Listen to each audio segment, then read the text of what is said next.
Hi, good evening. I am standing in front of the University of Winnipeg here tonight for Manitoba Modern Economics, Technology, and the Environment today. I'm doing a short video about education today. I'm talking about the education system in Manitoba, and I'm just going to talk about it briefly. Call it Time to Take Education System to School 2.0. Although Manitoba is attempting to improve technology in schools by investments in more computers, the education system ranging from kindergarten to grade 12 needs to consider complete revamping of how education is delivered to students in order for a healthy future high-tech economy. Now, according to Statistics Canada research, dropout rates in Manitoba during 2001-2002 to the 2004-5 period in urban areas was 11%. The rural area dropout rate was also very high. While there has been a decline in dropout rates in the middle of the last decade, compared to the early part of the 1990s, 11% to 16% in 1990 to 91 to 1992 to 93, Manitoba's dropout rate is still one of the highest in Canada. And while there's been a decline in the dropout rate, while some suggestions have been thrown out there in terms of what to do about this, namely either more standardized tests or just allowing children who have a failing grade to continue, neither does justice but rather disservice to education. For starters, standardized tests often only look at what is being tested and does not look at the student's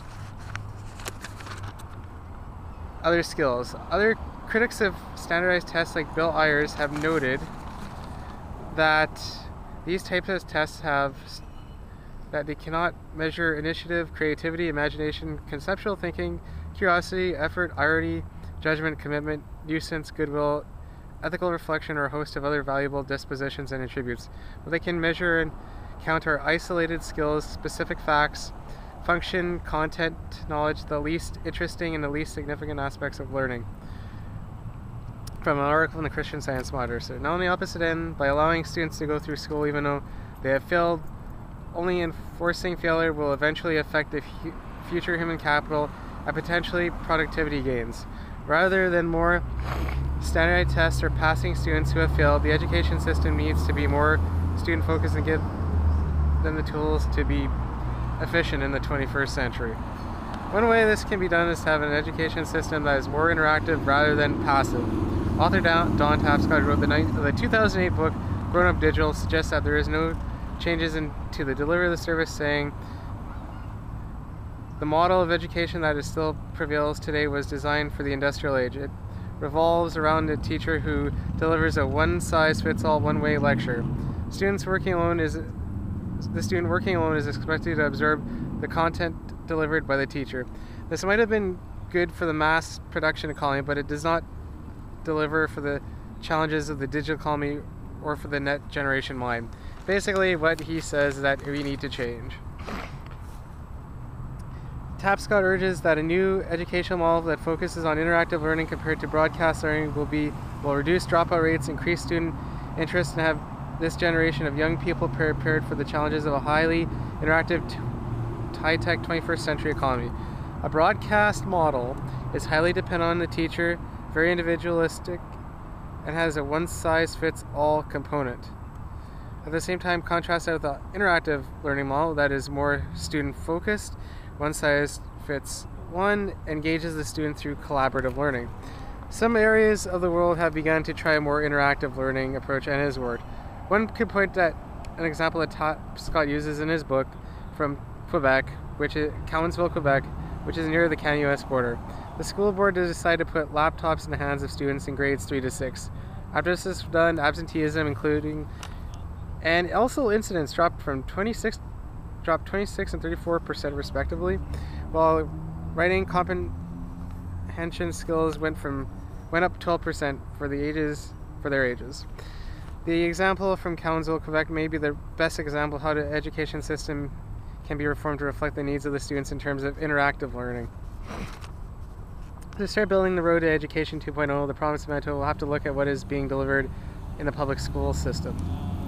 The first thing that'd be to require is that more interactive and more collaborative learning classes in high school be put in. For example, maybe a part of the English Senior 4 credit want to have a reading and writing online class where students can learn to be critical thinkers of what they read and see on the web, but also create content.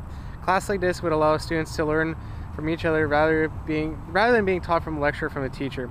Next thing Manitoba will have to analyze is the provincial budget and create space for which will allow school boards to fund test projects like the one in Quebec. Perhaps the Winnipeg School Board Division Number 1 will allow school boards to fund test projects, like as I mentioned, Quebec. Now, the Winnipeg School Division 1 has the most diverse cultural and economic background of any public school system in Winnipeg. As we all know, that it is one big school division, and it's very diverse. Now, it can be the best market for a laptop project. A laptop project could be geared similar to the one in Cowansville, Quebec, grades 3 to 6, or even high schools. This may engage and allow students to enjoy learning even more. After this test around the province, and all the school boards must work collaboratively on financing a budget for a new model of education and how it will be delivered.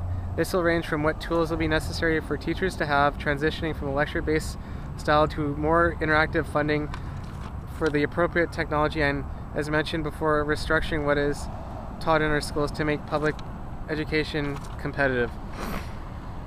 Education 2.0 will have many roadblocks, but by those who do not want to see this change. This may include some teachers' unions who fear that they may lose some power because Education 2.0 will involve more interactive learning among students, may cut the power of lecturing and potential hours of senior teachers. However, Education 2.0 will allow those, especially younger teachers who are more knowledgeable about the internet and technology, the importance of collaborative learning for their students. The challenge is laid out there. Now, while adapting to a remodeled education system may not be easy, it is the best thing the province can do to cut down dropout rates and make Manitoba a world-class economy for future generations.